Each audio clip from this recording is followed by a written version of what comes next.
శుభకార్యాలకు పూజార్ల కోసం వెతుకుతున్నారా? పూజారీస్.com లో అతి తక్కువ ధరలకే పూజార్లను ముందే బుక్ చేసుకోండి. వెంటనే కాల్ చేయండి. నమస్కారం.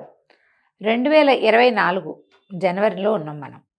ఈ జనవరి నుంచి డిసెంబర్ దాకా ప్రతి నెల 1వ తారీఖున మనకి ఈ నెలలో మంచి రోజులు ఏమున్నాయి, ఉపవాసాలు చేయవలసిన రోజులు, ప్రత్యేకంగా మనం పాటించవలసిన రోజులు ఉంటే వాటిని గుర్తుపెట్టి ప్రేక్షకులకి అందించాలని ఒక ఆలోచన పెట్టుకున్నాం.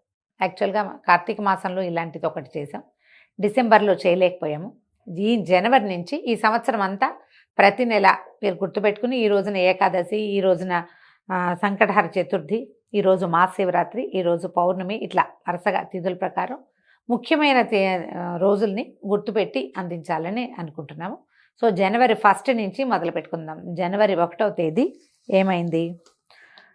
మార్గశిర బహుళ పంచమి.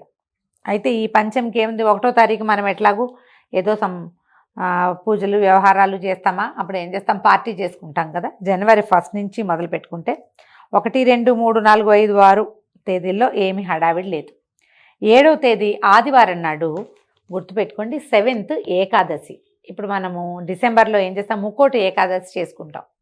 తర్వాత ఏకాదశి నాడు ఉపవాసం ఉండాలన్నా లేదా వెజిటేరియన్ భోజనమే చేయాలి అన్నా కూడా, నాన్ వెజ్ తినకూడదు అలాంటి భావాలున్నా, ఉల్లిపాయ తినద్దనే భావాలున్నా, ఉపవాసం ఉండదలుచుకుంటే అది అలాంటి భావాలు ఉండేవాళ్ళు జ్ఞాపకం పెట్టుకుంటే సరిపోతుంది. 7వ తారీఖు ఏకాదశి వచ్చింది చూడండి, 7th ఏకాదశి. మన దగ్గర పెద్ద క్యాలెండర్ ఉంటే డేట్స్ ప్రకారమైన మీరు 7th ఒక రౌండప్ చేసుకుంటే ఈరోజు భోజనం చేయకూడని రోజు, లేదా ఏదైనా ఇతరత్ర పనులు కొన్ని చేయకూడనివి మీ నియమం ఉంటే అది గుర్తుపెట్టుకోవటానికి అనమాట.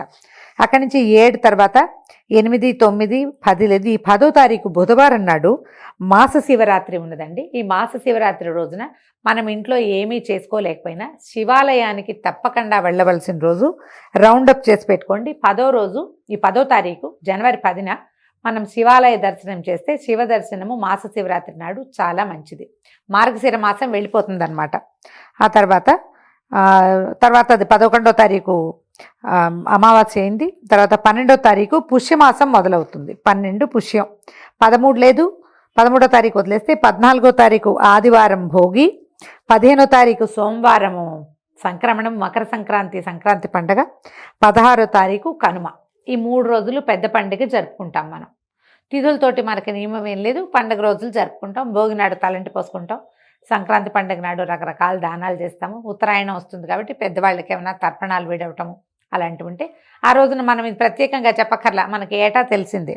తర్వాత 17, 18, 19, 20 లేదు, 21వ తారీఖు మళ్ళీ ఆదివారం నాడే వచ్చిందండి ఏకాదశి. ఈ ఏకాదశి నాడు కూడా మీకు ఏదైనా నియమం ఉంటే ఆ నియమం ప్రకారం ఏకాదశిని పాటించుకోవచ్చు. ఉపవాసం ఉంటే మంచిది, అన్నానికి భిన్నంగా ఏదైనా తిని ఉండగలిగితే మంచిది. తర్వాత 22, 23, 24 లేదు, 25వ తారీఖు పుష్యమాసపు తాలూకు పౌర్ణమి కూడా ఉపవాసం ఉండవలసిన రోజే.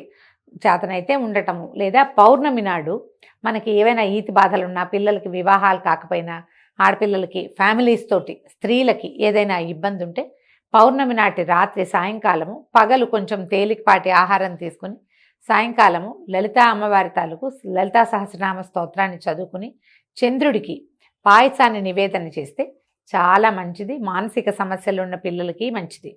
వివాహంలో ఏదైనా సమస్యలు ఎదుర్కొంటున్న ఆడపిల్లలు కూడా చాలా మంచిదండి. దీని మీద ఒక ప్రత్యేకమైన వీడియో కూడా ఉంది, అది కూడా మీరు చూడొచ్చు, కుదిరితే చేసుకోవటము.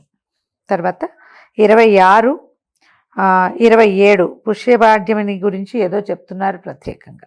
27, 28 లేదు, 29వ తారీఖు జనవరి 29న సంకటహర చతుర్థి. సంకటహర చతుర్థి గురించి ఇంతకుముందు చెప్పామండి. మీరు చవితులు చేసే అలవాటు ఉన్నవాళ్ళు, ఏదైనా వ్యాపారంలో పైకి రాలేని వాళ్ళు, విద్యా సంబంధమైన సమస్యలు ఉన్నవాళ్ళు, స్కాలర్షిప్ కోసం చూసేవాళ్ళు, పోటీ పరీక్షలకు వెళ్ళే వాళ్ళు కూడా ఈ సంకటహర చతుర్థి నాడున పగలు ఉపవాసం ఉండి సాయంకాలం వినాయక పూజ చేసి వినాయకుడికి కుడుములు నివేదన చేసి నమస్కారం చేసుకుంటే చాలా ఫలితం లభిస్తుంది. దేవాలయ దర్శనం కూడా చేసుకోవచ్చు, మీ అవకాశాలను బట్టి చేయొచ్చు. 30, 31 ఇంకా ఇందులో మనకి ఏంటంటే ఈ 26వ తారీఖు గణతంత్ర దినోత్సవం కదా, ఏమన్నాలి దాన్ని, రిపబ్లిక్ డే రోజు నుంచి మనకి 26, 27, 28 వరుసగా సెలవులు కూడా వస్తాయి. అవకాశం ఉన్నవాళ్ళు సెలవులు యూటిలైజ్ చేసుకుంటారనుకోండి.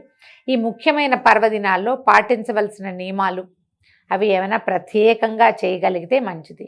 లేదా కేవల దేవాలయ దర్శనం చేసినా కూడా, ఈ రోజున ఫలానా తిథి అని జ్ఞాపకం పెట్టుకుని చేసినా కూడా మంచి ఫలితం లభిస్తుందండి. ఏవైనా సమస్యలు ఎదుర్కొనే వాళ్ళకి ఇది ఒక సహాయకారిగా ఉంటుందని ఈ చిన్న ప్రయత్నం చేస్తున్నాం. నమస్కారం.